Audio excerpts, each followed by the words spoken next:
بسم اللہ الرحمن الرحیم نحمده ونصلی علی رسول الکریم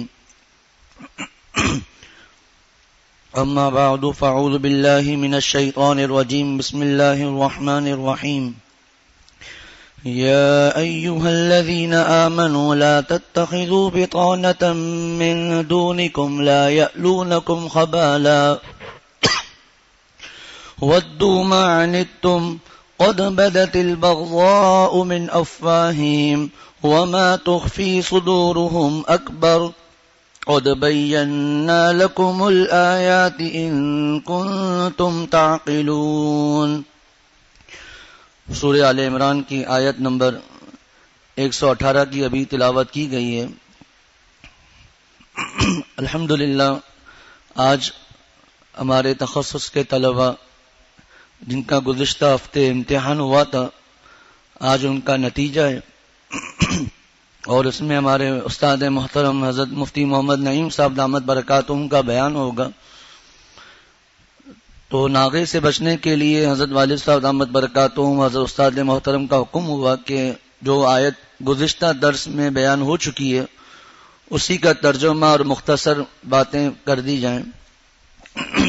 اللہ تعالیٰ ارشاد فرماتے ہیں یا ایھا الذین آمنوا اے ایمان والو لا تتخذوا بطانة من دونکم اپنے سوا کسی کو رازدار دوست نہ بناؤ لا یألونکم خبالا وہ تمہاری بدخواہی میں کوئی کسر نہیں اٹھا رکھتے ودوا ما عنتم ان کی دلی خواہش ہے کہ تم تکلیف اٹھاؤ قد بدت البغضاء من افواہہم بغض ان کے منہ سے ظاہر ہو چکا ہے وما تخفی صدورہم اکبر اور جو کچھ عداوت ان کے سینے چھپائے ہوئے ہیں اکبر وہ کہیں زیادہ ہیں.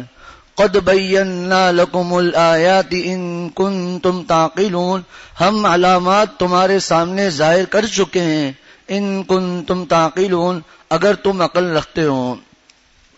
اس آیت میں جو شان نزول مختصراً عرض کر دیتا ہوں کہ مدینہ شریف میں دو قبیلے تھے اوس اور خزرج.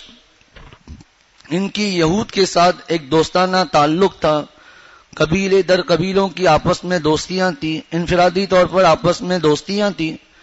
پھر جب اوس اور خزرج کے لوگ آپ صلی اللہ علیہ وسلم پر ایمان لے آئے تو وہ اسی طرح یہودیوں کے ساتھ دوستانہ معاملات رکھتے تھے ان کے ساتھ بیٹھتے تھے آپس میں بات چیتیں ہوتی تھی. لیکن یہود کی حضور صلی اللہ علیہ وسلم سے ایسا یہود کے دلوں میں بغض تھا کہ وہ ہر اس شخص سے نفرت کرتے تھے جو آپ صلی اللہ علیہ وسلم پر ایمان لے آیا ہو. تو وہ ظاہری طور پر تو اوس اور خزرج کے لوگ جو کہ صحابہ رضوان اللہ علیہم اجمعین جن کو انصار بھی کہا جاتا ہے تو ظاہری طور پر تو ان سے دوستی رکھتے تھے لیکن دلوں میں ان کے لیے بغض رکھتے تھے. اور بعض مرتبہ یہ صحابہ اپنا دوست سمجھ کر کچھ راز کی باتیں بھی ان کو بتا دیتے تھے. اس پر یہ آیتیں نازل ہوئیں جو 3 آیتیں یہاں پر ہیں. ایک کی تو ابھی تلاوت کی گئی اور بقیہ 2 آیتیں رکوع تک. اللہ تعالیٰ ارشاد فرماتے ہیں یا ایھا الذین آمنوا اے ایمان والوں لا تتخذوا بطانة من دونکم اپنے سوا کسی کو رازدار مت بناؤ. یہ سب باتیں گزشتہ دروس میں گزر چکی ہیں کہ بطانہ کہتے ہیں جس کو ہمارے ہاں اردو میں استر کہتے ہیں جو جسم سے ملا ہوا ہوتا ہے. ایک ہوتا ہے کپڑے کا زہارا اوپر کا حصہ جو یہاں نظر آ رہا ہے اور ایک بطانہ کپڑے کا اندر کا حصہ جس کو ہمارے ہاں استر کہا جاتا ہے جسم سے ملا ہوا. اور بطانہ کا ترجمہ بعض حضرات نے دوست سے کیا بعض حضرات نے رازدار سے کیا بعض حضرات نے ایسا دوست جس سے ہر معاملے میں مشورہ کیا جائے. تو اللہ تعالیٰ نے فرمایا ایسا دوست اپنے سوا کسی کو مت بناؤ من دونکم یعنی مسلمانوں کے علاوہ جتنے بھی لوگ ہیں چاہے وہ یہود ہوں چاہے وہ نصارہ ہوں چاہے وہ مشرکین ہوں چاہے وہ منافقین ہوں چاہے وہ لوگ ہوں جو زبان سے تو دعویٰ کرتے ہیں کہ ہم مسلمان ہیں لیکن ان کے عقائد اسلام کے بالکل خلاف ہیں جن کو جو مرتد ہو گئے یا بھی زندیق ہیں ان لوگوں سے بالکل دوستانہ تعلق مت رکھو. اور اس پر گزشتہ دروس میں چند واقعات ذکر کیے. حضرت عمر رضی اللہ تعالیٰ عنہ کا واقعہ ذکر کیا جب کسی نے کہا کہ فلاں رومی لڑکا ہے نصرانی بڑا اچھا کاتب ہے بڑا اچھا حساب دان ہے آپ ان کو اپنے پاس کاتب رکھ لیجئے. تو حضرت عمر رضی اللہ تعالیٰ عنہ نے اسی آیت کی طرف اشارہ کیا، تب تو میں ان لوگوں میں سے ہو جاؤں گا جو مسلمانوں کے سوا کسی اور کو رازدار بنائے. اور اسی میں یہ بھی آ جاتا ہے کہ مسلمانوں کے علاوہ دوسروں کو، کفار کو بڑے بڑے عہدے دینا. اور پھر اس پر تفسیر قرطبی کی بھی بات ذکر کی تھی کہ 5ویں ہجری میں جب انہوں نے بات فرمائی کہ مسلمانوں نے اس آیت کو چھوڑ دیا اور کفاروں کو بڑے بڑے عہدے دے دیے، تو اللہ تعالیٰ ارشاد فرماتے ہیں کہ اے ایمان والوں، اپنے سوا کسی کو رازدار مت بناؤ، من دونکم، اپنے علاوہ کسی کو رازدار مت بناؤ، لا یألونکم خبالا، وہ تمہاری بدخواہی میں یعنی تمہیں نقصان پہنچانے میں کوئی کسر نہیں اٹھا رکھتے. وہ ہر وقت چاہتے ہیں کہ کسی نہ کسی طرح تمہیں نقصان ہو جائے. ودوا ما عنتم، ان کی دلی خواہش یہ ہے کہ تم تکلیف اٹھاؤ. حضرت حکیم الامت مجدد الملت مولانا اشرف علی صاحب تھانوی رحمۃ اللہ علیہ فرماتے ہیں، چاہے دنیاوی لحاظ سے چاہے دینی لحاظ سے، دینی لحاظ سے تکلیف اٹھانا کیا ہے جو قرآن پاک نے جگہ جگہ بیان کیا. وودوا لو تکفرون، سورۃ الممتحنہ میں وہ دل سے چاہتے ہیں کہ تم لوگ کافر ہو جاؤ. سورۃ البقرہ میں ود کثیر من اہل الکتاب لو یردونکم من بعد ایمانکم کفارا حسدا من عند انفسہم، وہ دل سے چاہتے ہیں اہل کتاب یہود اور نصارہ کہ تم لوگ ایمان لانے کے بعد پھر کفر اختیار کرو. اور دنیاوی نقصان، جو نقصان پہنچ جائے یہ ان کی خواہش ہے، چاہے مال کے حساب سے ہو، چاہے آپس کی نا اتفاقیوں کے حساب سے ہو، جس لحاظ سے بھی ہو، وہ چاہتے ہیں کہ تم تکلیفیں اٹھاؤ. ودوا ما عنتم، حضرت مفتی شفیع صاحب رحمۃ اللہ علیہ یہاں فرماتے ہیں کہ ودوا ما عنتم، یہ آیت ان کفاروں کی حقیقی ترجمان ہے کہ چاہے وہ ظاہری طور پر کتنی بھی دوستی دکھا دیں لیکن حقیقتاً وہ یہی چاہتے ہیں کہ تم لوگ تکلیفیں اٹھاؤ. فرمایا اسی آیت سے معلوم ہوا کہ کافر کبھی بھی مسلمان کا حقیقی دوست نہیں ہو سکتا، چاہے وہ کتنی بھی خیر خواہی دکھائے، چاہے وہ کتنی بھی محبت دکھائے، چاہے ہمیں لگے کہ ہمارا دوست ہے، لیکن کسی نہ کسی دن وہ ضرور بھی ضرور تکلیف اٹھائے گا، کیونکہ ہماری دوستیاں، ہماری ظاہری محبتیں غلط ہو سکتی ہیں، اللہ تعالیٰ کی آیت غلط نہیں ہو سکتی ہے. ودوا ما عنتم، ان کی دلی خواہش ہے کہ تم تکلیف اٹھاؤ.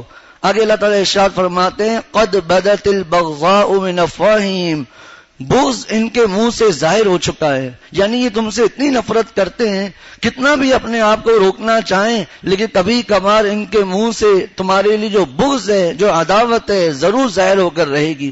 یہ جو آیت آج جو تلاوت کی گئی، یہ آیت، اس کے بعد کی آیت، اس کے بعد کی آیت، یہ بالکل آج کے حالات سے مطابقت رکھتی ہے کہ یہ جو وقتاً فوقتاً یہ جو گستاخیاں آپ صلی اللہ علیہ وسلم کی کرتے ہیں، یہ وہی قد بدت البغضاء من افواہہم ہے کہ کبھی دلوں میں تو بہت کچھ پوشیدہ ہے جو کہ آگے آ رہا ہے، لیکن کبھی کبھار ان کے منہ سے جو اسلام کے لیے جو بغض ہے اور ہمارے نبی صلی اللہ علیہ وسلم کے لیے جو ان کے دلوں میں بغض ہے، وہ ضرور بھی ضرور ایک دن ظاہر ہو کر رہے گا.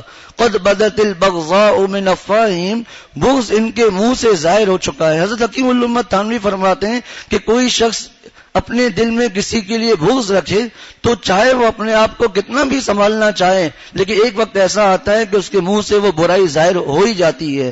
قد بدت البغضاء من افواہہم، بغض ان کے منہ سے ظاہر ہو چکا ہے. کیونکہ بزرگان دین فرماتے ہیں الکفر ملت واحدہ، یہ کفر ایک ملت ہے، مسلمان دوسری ملت ہے، دوسرا دین ہے. چاہے یہود الگ ہمیں نظر آتے ہیں، نصارہ الگ ہیں، ہندو الگ ہیں، یہ دہری الگ، سب الگ الگ ہیں، لیکن جب مسلمانوں کا معاملہ آتا ہے اور مسلمانوں کے خلاف ہونے کا معاملہ آتا ہے، یہ دوسرے سب کے سب ایک طرف ہو جاتے ہیں. حضرت عبادہ بن صامت رضی اللہ تعالیٰ عنہ نے ایک مرتبہ آپ صلی اللہ علیہ وسلم سے عرض کیا کسی غزوے کے موقع میں کہ اے محبوب صلی اللہ علیہ وسلم، اگر آپ اجازت دیں تو ہم غزوے میں اپنے ساتھ یہود کو شامل کر لیں، میرے بڑے گہرے دوست ہیں، میرے بڑے خیر خواہ ہیں. آپ صلی اللہ علیہ وسلم نے فرمایا ان سے کسی خیر کی توقع ہی نہیں ہے، ان سے کسی خیر کی توقع ہی نہیں ہے. قد بدت البغضاء من افواہہم، بغض ان کے منہ سے ظاہر ہو چکا ہے. وما تخفی صدورہم اکبر، اور جو کچھ عداوت ان کے سینے چھپائے ہوئے ہیں وہ کہیں زیادہ ہیں. کچھ عداوت، کچھ نفرت وہ تو ظاہر ہو جاتی ہے، لیکن جو ان کے دلوں میں جو باتیں پوشیدہ ہیں، جو بغض پوشیدہ ہے، جو مسلمانوں کے خلاف کینہ ہے، وہ بہت بڑھ کر ہیں. وما تخفی صدورہم اکبر، اور جو کچھ عداوت ان کے سینے چھپائے ہوئے ہیں، ان کے دل چھپائے ہوئے ہیں، وہ کہیں زیادہ ہیں. قد بینا لکم الآیات ان کنتم تعقلون. اللہ تعالیٰ ارشاد فرماتے ہیں ہم علامات تمہارے سامنے ظاہر کر چکے ہیں. یہ جو ان کی نشانیاں ہیں کہ ان کو رازدار مت بناؤ، یہ تمہیں تکلیف اٹھانے میں کوئی کسر نہیں اٹھا رکھیں گے، یہ ان کے دلوں میں تمہارے لیے بغض بھرا ہوا ہے. اور آگے جو علامتیں آئیں گی انشاءاللہ اگلے درس میں کہ تم ان سے محبت کرتے ہو، وہ تم سے محبت نہیں رکھتے. جب تم سے ملتے ہیں تو کہتے ہیں ہم ایمان لے آئے، اور جب تنہائیوں میں جاتے ہیں تو اپنی انگلیاں ہمارے غصے کے کاٹتے رہتے ہیں. تمہیں کوئی خوشی پہنچ جائے، کوئی آسانی پہنچ جائے تو ان کو برا لگتا ہے، تمہیں کوئی مصیبت پہنچ جائے تو اسے خوش ہوتے ہیں. یہ تمام ان کی جو نشانیاں ہیں. قد بینا لکم الآیات، ہم علامات تمہارے سامنے ظاہر کر چکے ہیں ان کے بھوک سے، ان کنتم تعقلون، اگر تم عقل رکھتے ہو. اللہ تعالیٰ ہم سب کو عمل کی توفیق عطا فرمائے. وآخر دعوانا ان الحمد للہ رب العالمین.